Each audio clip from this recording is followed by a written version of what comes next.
Hey, what's up, everybody? Man, it's your boy, Mr. Duga, coming at y'all with another video, man. And today, man, I'm going to preview and predict and take a look back at the Big 12 Conference, yo. Just recap last season, look at the top key players to watch for each team, and how I think the Big 12 will play out this season, yo. First off, man, I'm a little confused about something, man. Apparently the Pac-12 is the only thing that gets you right when it comes to the amount of teams you have. The Pac-12 says it's the Pac-12 and it has 12 teams. The Big Ten is called the Big Ten and it has 14 teams. The Big 12 is called the Big 12 and it has 10 teams. I guess that's why the SEC and the ACC like, look, we the SEC, ACC. We ain't putting no amount of teams on it, bro. But I just had to get that out there because it is 10 teams in the Big 12. Since we got that understanding and you know, we on the same page here. Just taking a look back at last season, man. The Oklahoma Sooners won the Big 12, man, with a 12-2 overall record, 8-1 in the Big 12. Obviously they won the Big 12 championship game against Texas in a shootout, very, very well played football game. They made it to the college football playoffs once again behind eventual Heisman Trophy winner and #1 overall pick Kyler Murray. But they ran up against Big Bad Alabama and they fell short. Now, second half, Kyler Murray was able to put up a lot of points on that Alabama defense. It's just, you know, that they got off to such a slow start. And I mean, their defense out there last year, Oklahoma, is basically, it was like playing against air. Like, that's how bad this defense was last year, yo. Then second place was the Texas Longhorns, who finished with a 10-4 overall record, 7-2 in the Big 12. Like I mentioned, they fell short to the Oklahoma Sooners in the Big 12 championship game, but finished the year with a bang, man. Was able to get to the New Year's Six Bowl, took on the Georgia Bulldogs in the Sugar Bowl and knocked them off pretty convincingly, which led to a lot of momentum for this football team coming into this season, yo. They're returning, obviously, their quarterback, and you know, Tom Herman is starting to get things going over there with the Longhorns, yo. Third was the Iowa State Cyclones, who finished with a 8-5 overall record, 6-3 in the Big 12, which you know is pretty solid. You know, after them was the West Virginia Mountaineers, who finished with an 8-4 overall record, 6-3 in the Big 12. Will Greer was a key player for them, putting up a lot of passing yards. You know, now he's moved on to the Carolina Panthers. You had the TCU Horned Frogs, who finished with a 7-6 overall record, 4-5 in the Big 12. You know, they kind of starting to come down in the pack a little bit, man. After a couple of years where they were really, really in contention, you know, for a playoff spot. After them, you had the Baylor Bears, who finished with a 7-6 overall record, 4-5 in the Big 12.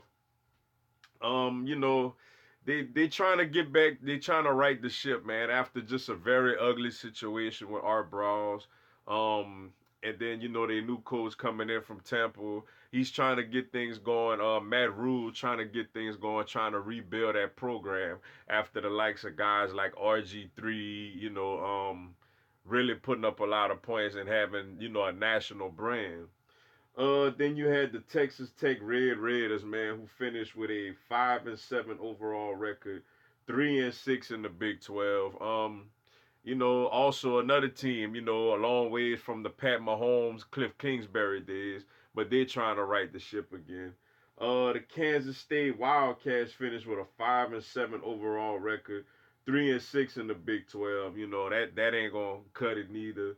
The Oklahoma State Cowboys, which is a little surprising to me, man, finished with a 7-6 record, 3-6 in the Big 12. Mike Gundy's team starting to trying to take a little dip a little bit, man. He's mentioned he's turned down the Tennessee Volunteers head coaching job 3 times.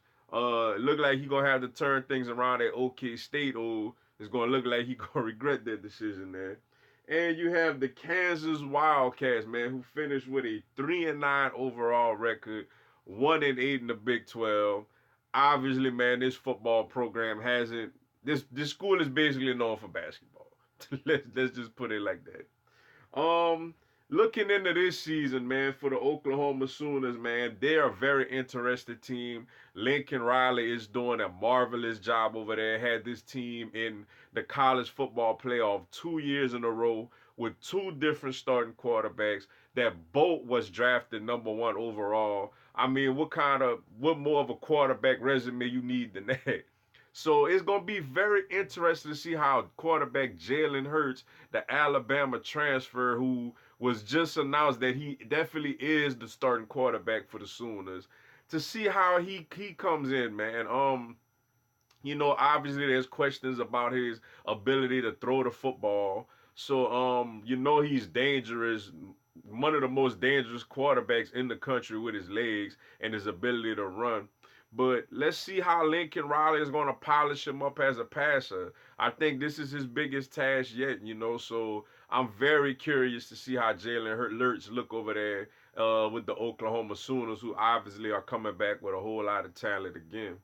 Then you have the Oklahoma State Cowboys, who returned wide receiver Tylen Wallace, who had 1,491 yards receiving and 12 touchdowns last year. Falling into that line of a lot of big time Oklahoma State Cowboys like the Dez Bryants, the Justin Blackmans. The little while he was there, Tyreek Hill, before he, got into all that incident and stuff like that. So Oklahoma State has traditionally been known for putting out NFL caliber wide receivers. Mike Gundy gonna have to turn it around, man. Obviously for a few years that his team was very, very much in so for contention in the Big 12, but they've kind of taken a dip back, man. Let's see if they're gonna right the ship and get back to competing for this conference.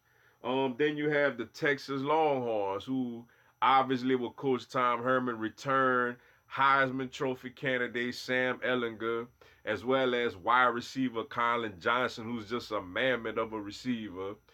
Obviously, with them, November 7th, we had this big showdown as the LSU Tigers will head over to Austin, Texas to take on the Texas Longhorns. That is a huge game, not only for my LSU Tigers, but for the Texas Longhorns also. It's huge for recruiting. It's huge for a potential college football playoff berth. It's a top 10 showdown. It's the biggest game in the country that day. College game day will be there. It's just everything is just a huge game. The border battle, Louisiana, Texas. I mean, it's a huge, huge early season matchup, yo. And obviously it should be a good one, man. Texas, and it's the Tom Herman versus Ed Orgeron, game also. As like I was mentioning, Texas got a good team, man. LSU got a good team also, so it should be a very, very intriguing game there on September 7th. The TCU Horned Frogs, they returned wide receiver Jalen Rieger, who had 72 catches for 1,061 yards, which he's like the all everything wide receiver over there. He had like 600 more receiving yards than the next receiver on their team. Let's see if that's another team that's been up there competing not only for the Big 12 but for national supremacy, and that's kind of taking a dip back. Let's see if Gary Patterson could gather the troops and get them back competing in the Big 12. Next you have the Baylor Bears, who bring back quarterback Charlie Brewer, for another season in Matt Rowe's offense. Um, I mean, let's see how they go, man. Like a team that was up there extending for a while under Art Browse, then with the very bad things that was going on at Baylor University. He's trying to get that program back to national relevance and competing in the Big 12 again. Let's see how they go do this season. Then you had the Kansas Jayhawks. And welcome back to college football, Les Miles, yo. This is a team that obviously for not just me, but a lot of LSU fans are gonna, take a little peek at here and there to see how he doing. You know what I'm saying? Shout out to Les Miles. I honestly didn't think he was going to get another coaching job again after he left LSU, at least not at a Power 5 school. And granted, Kansas does play like a mid-major when it comes to football. But shout out to Les Miles for getting another coaching job, man. And he has big time running back Louisiana native Puka Williams, out there in that backfield. But for him, he has to stay out of trouble, man. As he has a couple of off the field incidents going on out there. But very interested, very interested to see how Les Miles do over there with that football program in Kansas, yo. Then you had the Texas Tech Red Raiders who bring back tight end T.J. Vasher. Um, Texas Tech obviously has always been known for scoring a whole bunch of points. The thing with them is, are their defense going to play like air? And can they score enough points to outscore people and compete for this Big 12 conference? We'll see. You have the West Virginia Mountaineers who bring back running back Martell Pettaway. Losing Will Greer is a big loss for them, man. As you know, they're known for throwing the ball all over the yard over there at West Virginia. With guys like him and then Geno Smith back in the day. But let's see how they gonna do coming back into this season with the Big 12. Then you have the Iowa State Cyclones who return quarterback Brock Prudy. Solid season for them last year. They did lose a couple of people. I think Montgomery also was a big loss for them. But let's see if they could shake back and have another good season in the Big 12 conference. As Iowa State is always one of those teams that's very well capable of knocking off one of the big dogs in the Big 12.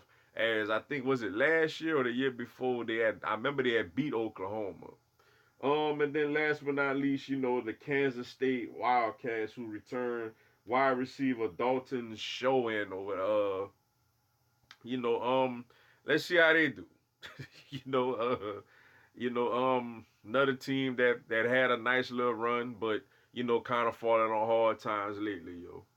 Now, since I got all that out the way, let me get to my predictions. Obviously, everybody believes it's gonna come down between Oklahoma and Texas. They're gonna play in the regular season in the Red River rivalry, used to be called the Shootout, and then most likely they're gonna play again in the Big 12 championship game, which I think will happen. Um, Texas obviously has a real shot to win this game with Ellinger returning that quarterback and his top receiver.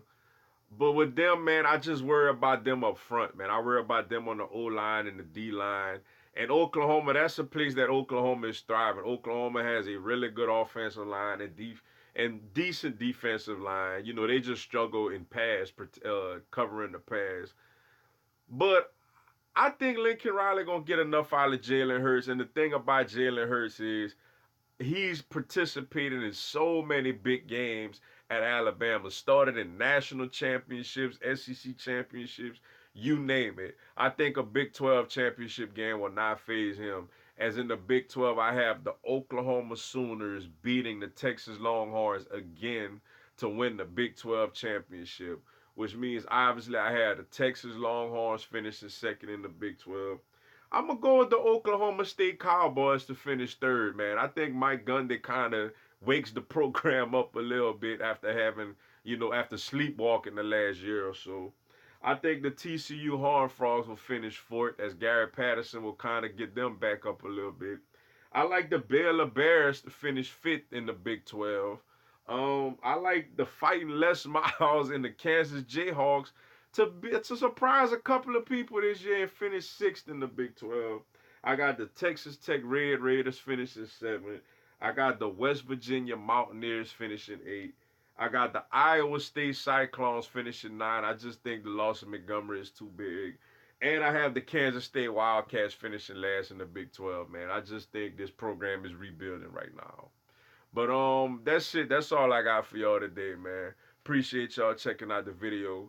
Go on, hit the like button for your boy and give me a subscribe. I'm going to have NCAA and SEC content throughout the year. Also, on Tuesdays at 4 p.m. Central, I will do a live Q&A where you could come on, ask me anything. I'll answer your questions and also give you a shout out. Y'all have a blessed one. Go Tigers. Good luck everybody in the Big 12 except Texas, September 7th.